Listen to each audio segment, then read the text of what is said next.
So it's been a while since we've done a movie review. I can't even remember the last one. Any input there, Josh? Was it that one Mike? with Charlton Heston when he crosses the Red Sea? No, did not do that. Was it... Snow White and the Seven what was it? I can't... It's been ages. Well, whatever it was. We did The Witcher, of course. Oh, was it The Witcher? But like the first series. Which we're going We did The Irishman, but was that before? Oh, that was ages ago. And there's something more recent. Okay, anyway, moving on. We're going to do a review of a Polish film on Netflix. Actually, it's a Netflix production called How I Fell in Love with a Gangster. The Polish... only came out the 12th? What? Came out the 12th? Came out the 12th, just last week. Jak pochokam gangstera, it's called in Polish. It's Polish language, obviously, but it does have English subtitles. It has been the number one film on Netflix, according to Netflix, since it was released. So if we trust them, that they're saying this, it's a hit, at least in terms of the number of people checking it out. We're going to talk about it today. I'll go ahead and put it out there that I really like this film. There's a couple of things wrong with it, of course. I really liked it. We're going to find out what Josh and Dr. Mike thought about it. Who wants to go first? Okay, well, I'm going to go first because I just volunteered to go first. Oh, should I? Sorry. Oh, apparently I'm not. Let me interrupt you really quick. But can I just say two things? One, spoilers ahead, and two, I forgot to give a broad outline. Let me give a very broad outline. It's the history. It's about a gangster. It's the history of a guy who rose to the criminal underworld in the Tri-Cities area, and how he got there. His origins, kind of small-time crook in Germany, stealing cars. He rises up to be somebody in the Polish criminal underground scene, but he comes into conflict with the big people from Warsaw, from Pruszków, in particular the Pruszków Mafia. And it has kind of, it has bad consequences for him, this conflict, I mean. And it's about his trip along the way of not only in the underworld, but his personal history of love and loss.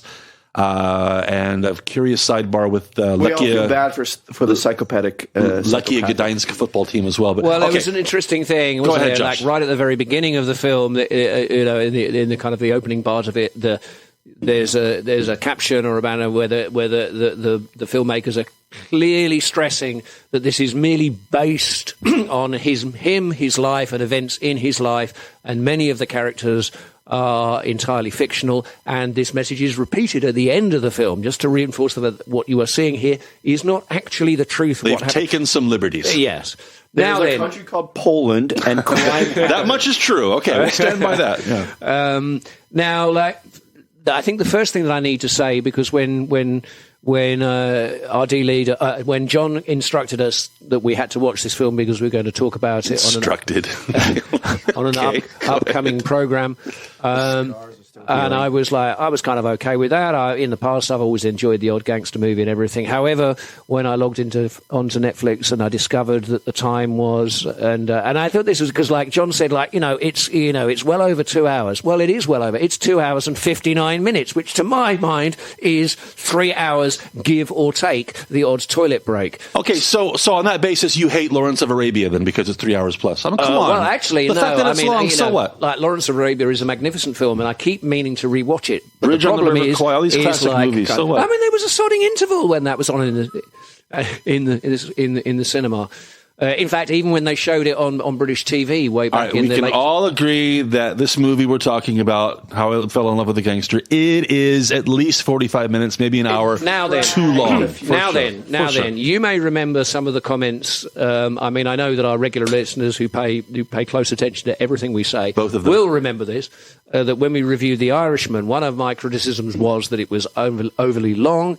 The second was that, these days I'm just getting a little bit kind of tired of that whole trope of kind of like wise guys, good fellas, in their kind of smartly tailored, short-sleeved Italian knitwear with the gold chains and the kind of the greased back hair and drinking champagne and eating caviar like this tomorrow, but with no apparent enjoyment of, the qualities that these comestibles possess. There's this kind of weird, adulation of indulgence in excess, whilst at the same time there doesn't appear to be any appreciation for that excess. They're just it's just going on and on and on and on. Okay. So with all that in mind, and I really thought with The Irishman, which I thought that had some good qualities, but ultimately for me was... All right, we're talking about a different movie here today. I know, but this is just the preamble until when I really... Wow, we're still on the preamble? Yeah. But we reached the end of the preamble, or I would have done if you hadn't interrupted me. Right. Let's start at the beginning. So I go into this film,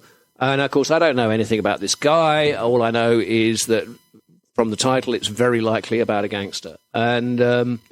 well, it's actually, in terms of how it's made, it's very, very well done. I think that Martin Scorsese would probably be, impressed, possibly in a slightly patronising way, because, like, hey, you took all of my tricks, but but I have to say, it is a lot of that kind of thing. Starts as a small kid, scrapping around in the playground, kind of like gets a bit kind of a taste for an asshole. Yeah, works about this, bit of this, gets in with the wrong kind of people, rips off a few people, makes a bit of money, gets in with like some more influential people, rips off some more money. Almost gets into standard history. Yeah, I mean it's kind of crime stuff, and all the time, of course. There's the on again, off again affairs with various different kind of like. Beautiful and slightly highly strung women who clearly are the type of women who will kind of do anything for a dangerous guy, and and all the things that go with that. And hairspray on those women as well. I think. 80s, yeah. I mean, it's all done very humorously. I mean, it also reminded me a lot of The Wolf of Wall Street, actually. All right, Josh is determined to talk about other movies here. No, but it's like, it's this like, I mean, are we being asked to look at this and kind of sigh with like kind of, oh, it's disgusting, Okay. Well, you're really meta on this, Josh. How about bring it down? Did it give you interesting insights into the 70s and 80s in Poland and specifically the criminal underworld? I think the answer to that is yes. I think it's nothing that I didn't already know, really. I mean, of course, there's lots and lots of similarities, you may think surprisingly, with kind of like London or British gangster films from the 1970s. I mean, the clothing styles are very similar. The prevalence of the colour brown everywhere and grey skies. There was a lot of brown, yes. Dr. Mike, please take over. It is true. It's like the styling was always to emphasize that, these are the 70s. Oh, these are the 80s. You could always tell because of the fact of what he's wearing, or something like, it's Adidas, so much of the 80s style. Yes. Yeah, exactly. It's like his hairstyle is like what, etc. We all, I think it's no surprise that I'm not a huge fan of gangster movies. This movie, there were parts that I liked about it. I generally enjoyed it, but it just dragged on way too long. There were scenes where, okay, I get the point. He's in prison. He doesn't need to be staring at the wall for 3.5 minutes back and forth. Part of the reason why it's too long is that they try a little too hard to have artistic touches. Exactly. It's like there's one moment where he takes cocaine for the first time. He stands up and it's like all slow motion. And like, I'm watching this movie at 50% faster, and it still takes way too long. You know what? Even the opening scene where this woman's in the bathtub, even that's like 3 minutes of like no talking and just her in the bathtub. It's too much. Yeah. And there are way too many scenes like that where I understand what the director, whatever, are trying to portray to let us know as the viewer what they're trying to think, but it just lasts way too long. There are way too many scenes like that where I think that they're lacking good editing here in this movie to get to the point. Okay, I mean, very brief interruption, honestly, but this is just, I did think also exactly the same, but I also thought that maybe a more talented, a more visionary, and a more brutal editor, not director, but editor, who could have definitely shaved off a minute here and a minute there. Yeah, exactly. And even if you'd done all of that, you'd have had a film that you'd have had to concentrate far harder on to keep track of it all, and it would still have been over 2.5 hours. I mean, there's a lot of characters, there's a lot of interaction, because this is more like a biopic than a movie. It's not like, beginning, middle, end. It's this guy's life and how he went through it. So it's not a typical movie in the sense of like you have a beginning and end, antagonist, protagonist, happy ending. There's no happy ending here. It's more of I don't want to say historical, but it's a biopic. And one thing I don't like about gangster movies is that I generally don't like the criminal element to begin with. And gangster movies often make, criminals look like the good guy or give them a hero element. And I will admit that in this movie, they gave this guy, he seems very charismatic and likable. Sure, he's stealing your shit. He's making money off of other people. Wait a second, Dr. Mike, come on. I mean, you can like it, you can not like it. But I mean, especially in the context of television, whether it's The Sopranos or The Wire or Breaking Bad or whatever, crime and criminals, they absolutely dominate successful television shows. Well, it was you said it was. the turnout for his funeral. Okay, sorry, that's kind of a spoiler, but then he dies. He's a real character in real life. The turnout for his funeral was kind of by the public was similar to that of the Pope or of we love criminals, crime, but then, of criminals. course, I mean, there was a similar thing, in London with the Cray twins, and indeed even with Charlie Cray, like the. All right, wait, we're getting way too. Why are you guys obsessed with going meta on the? Let's talk about this film and what happened in this film. Okay, so we start off because it's all like standard gangster stuff. See, Nikos, well, his nickname, Nicodem is his name. As a young child, his dad is, like a strict person. He's getting like in trouble for not getting good grades, but he basically says like, I don't care, fuck my dad, I'm gonna be the one. Tells his sister and his brother, you guys, you can study at school, I'll earn money. It's for suckers. Exactly. And speaking of money, let me fast forward just a second, Dr. because he got his break here in Poland, and according to the film, in Budapest, strangely enough. I don't know if that's true or not. In the world of street money changing, and I tried to learn something about this. I'm curious about this because I think during communist times, the street value of, for example, an American dollar was much higher than the official rate. I don't know. I can't remember why the governments kept the value artificially low. Maybe to keep access to goods. I don't know. Basically, but if you traded in the official place, you got something. If you traded on the street, you got something much higher. But that came with risks. Exactly. The thing is. Polish government, or generally, most governments in Central and Eastern Europe, they knew that their currency was misvalued. So they tried to control the money flow. So if you came to Poland and you had dollars, you could either go official to the government or to the bank and get, Polish zlotys to buy stuff in Poland, or you could go to these people on the street, Cinkciarzy.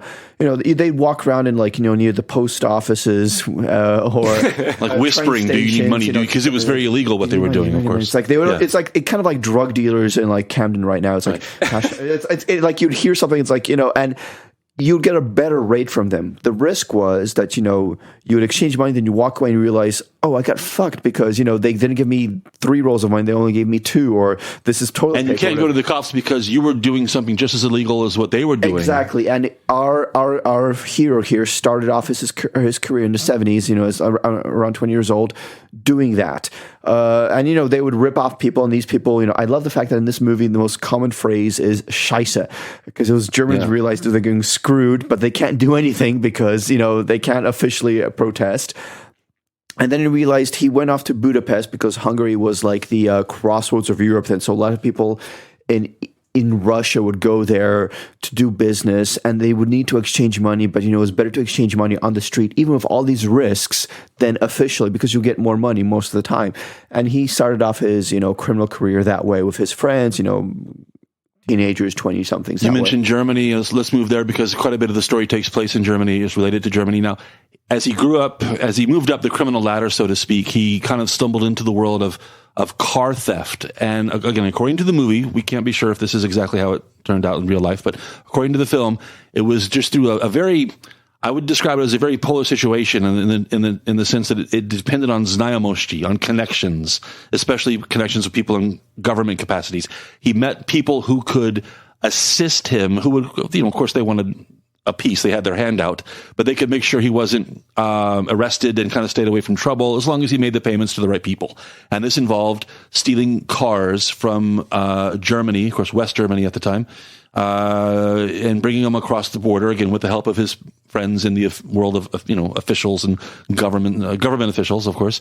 And everybody made a killing. And after a certain point, he kind of set up, I've forgotten, what city was it in? Hamburg. Was it, of course, in Hamburg. In Hamburg, and he was operating what was essentially a fairly large-scale auto theft. And I want to have like a sidebar here because for anybody listening, you might not know that at this time, late 70s, early 80s, Poles were very much associated with car theft in Germany. There's a joke in Germany. My family living in Germany repeats this all the time, just like you have like Mexican jokes in the U.S. or something like that. In Germany, the joke going around is like, come visit Poland. Your car's already there. There's another joke that I've heard that one. There's another joke that went around. It was, why does the Russian mafia steal 2 cars in Germany, because they have to drive home through Poland. That's why. And so this Poles and car theft were just one of the same. It was kind of fairly deserved. They probably did run the car theft at the time. However, and I'm very glad the movie made some reference to this because this is important to point out. However, Germans, actual Germans were actually complicit in this very often. Yes, that was interesting. It was wasn't an insurance scam. Yeah. They would ask Poles to steal their car. And or maybe Poles would approach people, can we steal your car? I don't know which way it happened. And the Germans would report their cars as being stolen, and depending on the value and the insurance reimbursement, they could come out ahead on the deal. Cheaper than selling your car, yeah. And so it wasn't just the Poles who were just, smashing windows and stealing cars in the conventional, way, but they got some help from Germans as well. I have to say that there was definitely, and I mean, like you say, the connection with Germany is very strong throughout the latter 2/3 of the film, really. I mean, just maybe the first third is when he's a younger guy. And there is a strong sense, repeated over time, and if you see the film, you'll understand why, because there's a recurring character who's kind of like, in some ways, his nemesis, in other ways, almost like his friend. Bit of an odd character. Yeah, I agree, an odd character. Talking about they could have done it better. I know. Well, I think so.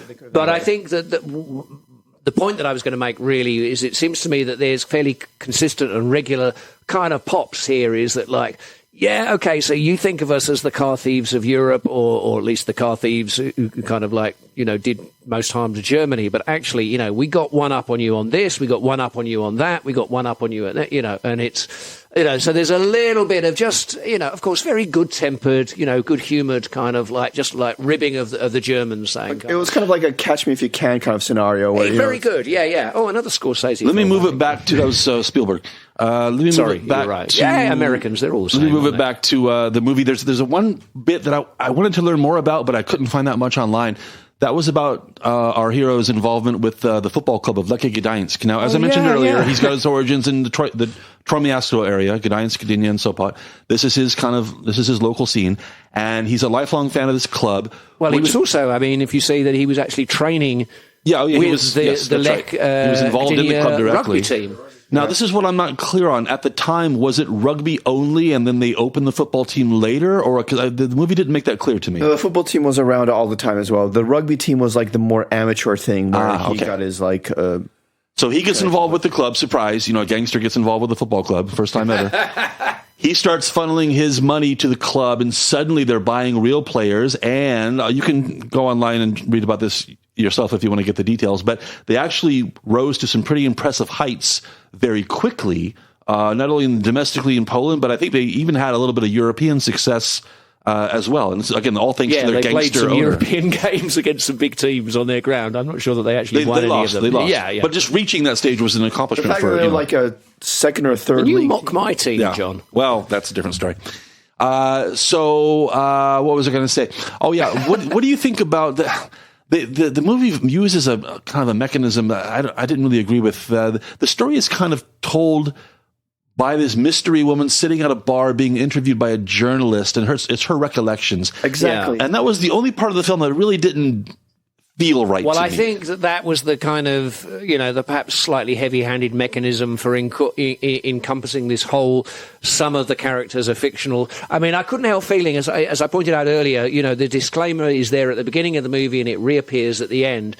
And it kind of crossed my mind, listen, this is a film about kind of like, really bad, nasty, organized crime gangs operating in Poland back in the, 70s, 80s and 90s. And it wouldn't surprise me at all if, these are, to some one degree or another, are still operating here, there, and everywhere. And maybe the filmmakers are just a little bit, like, well, we don't want to get any midnight visits or horses' heads in the bed or, this kind of stuff. I mean, the mechanism just seemed a little lazy, to be honest. It seemed like, film school 101, we need to introduce these characters, we need to find a structure. So, let's have a journalist talking to somebody else about this character. I mean, that's why you had all these scenes in this movie which were, characters breaking the fourth wall. They weren't actually breaking the fourth wall talking to us. They were characters who were talking to this journalist who is the character that we see in this movie. So, actually, but Mike, there was quite a lot of breaking the fourth wall. But the fourth wall wasn't being broken directly towards us as the viewers. The fourth wall was being broken the fact that the journalist was the one who was collecting the information, and this character that we think is breaking the fourth wall is actually the character saying to the journalist, "Oh, and then I did this, and then I did that," and then the movie is portraying this history through to us through. In that way, I thought the film really reminded me a lot of The Princess Bride.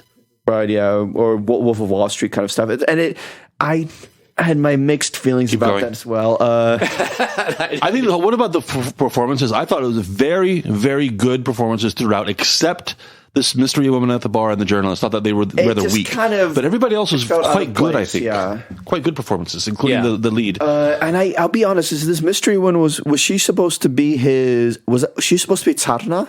She was supposed to be the last this girl that was much younger than he was at the end. His she was 20 something. He was that the ballerina? Really? No, not the ballerina. I thought she was the I thought the slutty party girl at the end. See, that's why I thought that was her. I thought she was supposed to be Tsarna, the one that tried to commit suicide in the bathtub. The classy ballerina type?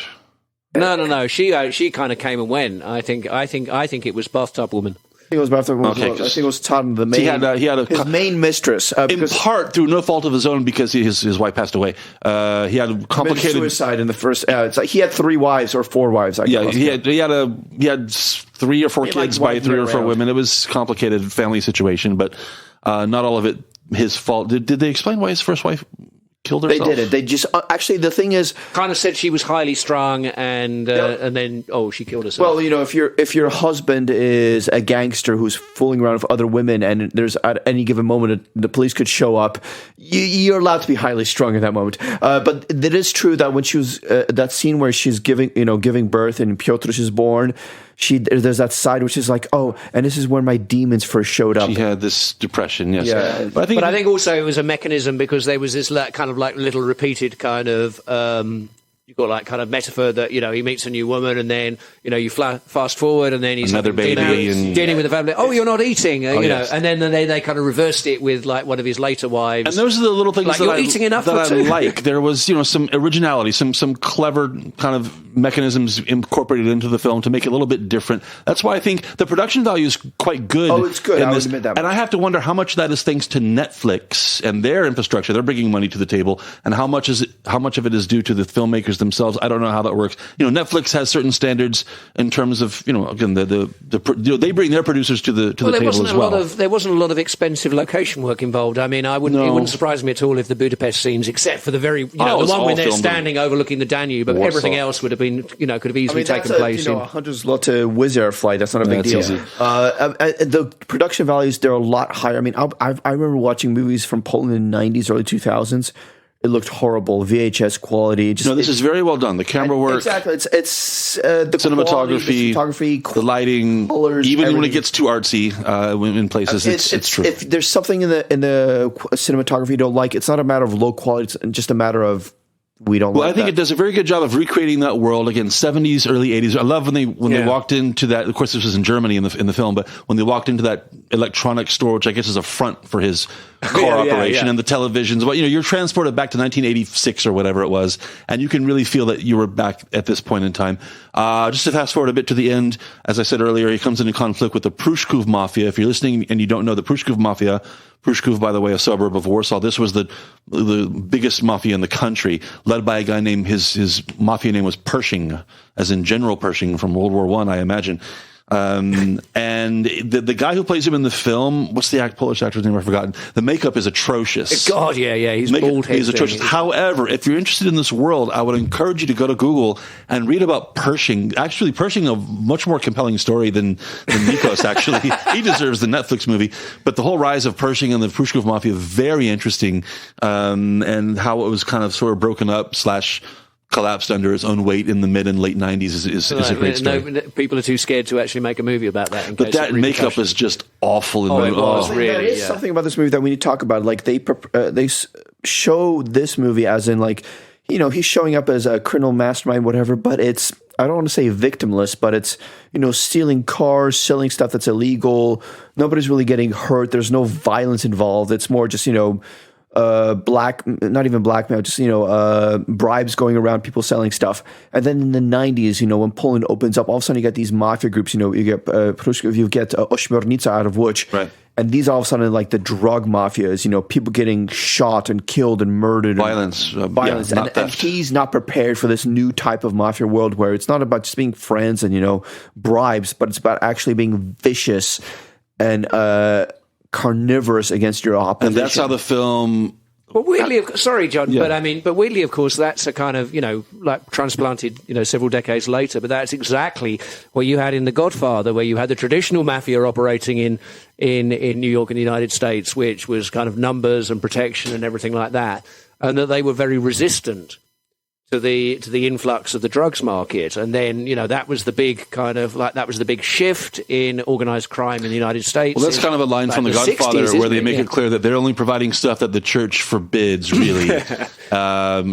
Drinking girls and stuff like that. And the drugs were like, they didn't know what to do at first because it involved violence and more government attention. And but back to our movie, that's how it kind of comes to an end.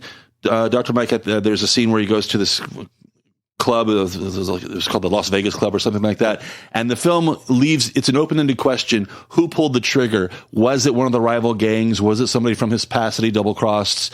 We're not sure. And it's officially not, nobody knows. And officially, we don't know who committed the murder, but it could have been, there was a fairly long list of people who would have liked to have shot him in the head.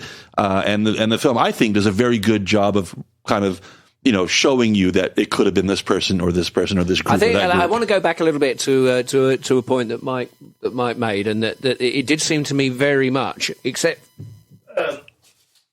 from the very beginning when he was directly involved in these kind of dodgy foreign exchange transactions, where he clearly was ripping off, if not like totally innocent strangers, then definitely people were coming in good faith to change money and were ending up with not what they expected. But I think there was a little bit of, it was kind of subtly emphasized that he himself was never involved with any physical violence, although of course, they may have. And also that very much, like this whole thing with the car thefts later on, and the fact that there was some kind of collusion with the victims of the thefts, in that they were kind of deliberately allowing the cars to be stolen and then claiming the insurance. So there was this constant idea that, yes, he was a gangster, yes, he was outside the law, but he was a good guy. People loved him, and it wasn't like he really, he wasn't really like, this victimless crime thing, which I have to say that morally I'm a little bit kind of hesitant about. And that's the main reason why I don't like these kind of movies. But there is one scene in that movie that I like, as in a character building kind of moment. It's more earlier in the movie where he's in Budapest, and this kind of other gang realizes he's been cheated, that some of his guys had stolen some stuff. And he's in Budapest, and they walk up to him, and like the main leader of this gang walks up to him, points a gun to his head, and starts and says you can't screw with us anymore. I know you two guys. In Hungarian. The Hungarian right now. And in Hungarian, he's saying all these things. Then our character, our hero is he's like calming there, like smiling. It's like, I had this story, there's a story of a cowboy who's riding around in the Wild West. And, he's tired, and he's saying this in Polish to the Hungarian. And off in the distance, he sees some smoke, and he's thinking like, oh, that's nice. I can walk up there. There's a campfire. I'll get some food. I'll get some rest. And he walks up to the, campfire. It's like, it's not a campfire. It's a site of a massacre. People have been shot and killed. And he sees this one person who was shot, in the chest. And, he grabs the Hungarian's, gun and, points that gun that was pointing at his head at his chest. And, pointing at his chest. At his own chest, yeah. Like shoot me. And he's and then he keeps telling the story. And this cowboy, talks to this person who's been shot in the chest and dying. It's like, my God, does it hurt? And this guy says, only when it laughs. And, our character starts laughing. And this Hungarian is confused and just walks away. Guy's psycho. Exactly. And the Hungarian is talking to this, his other Hungarian friends, what did this Polish guy say? I don't know. I understand Hungarian. And our character's friends to his Polish friends is what he says. They're I don't know. I only speak Polish. It's this is a scene of something he has balls of steel, and there is no communication between either of these characters, but you understand so much as a viewer, as in what the personality is here. It's not that he doesn't care, but he really lives life to the fullest. And this is one of those scenes where I actually enjoyed because it conveyed a lot to us as the viewer about who this person is. Before we wrap reminded me, sorry, but because I got to piggyback onto that one. It reminded me of one of my favourite scenes from one of my favourite movies, Rumblefish by Francis Ford Coppola from the early 1980s. Mickey Rourke, back when he was good and unaltered by plastic surgery, was playing the motorcycle boy, the kind of second lead, if you like. And after some particularly brutal fight exchange or whatever, and he's talking with his younger brother, Rusty James, played by Matt Dillon, and he says, you have to understand that even the most primitive societies have an innate respect for the insane. Yep, that completely makes sense. I want to give a quick shout out to this actor's name, Sebastian Fabianski. He played Silvio in the movie. Oh my God, that was he was an outstanding performance. Scenery-chewing performance. He was constantly high throughout the movie, and he just dominates every scene. He's great. The twitches, the little but the he quick reminds me of 90s glances Polish everywhere. movies But he's about very very good all as drugs and prostitutes as the cokehead. Co-conspirator here. Okay, let's wrap this up. Rating on a scale to 10, and do you recommend it? Yes or no?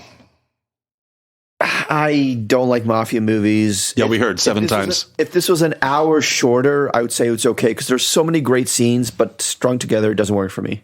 So no. So what's your rating on a scale of 10? 4.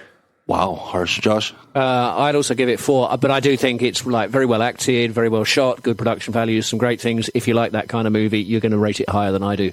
Okay, there's no way this is a 4. This movie is a 7. Oh, I definitely recommend it. However, the criticism of it being too long is valid. It is way too long. It needs to be an hour shorter, but it is definitely worth a look. Not only is it entertaining as a film, but I think it's a good insight into a certain part of Polish society at a certain point in time that's very interesting. So definitely check out How I Fell in Love with a Gangster on Netflix. Okay, so thanks for listening, everybody. KrakCast.pl is the site, of course. Check out all of our back episodes. There are almost 400 episodes now, and we'll see you next time on the KrakCast.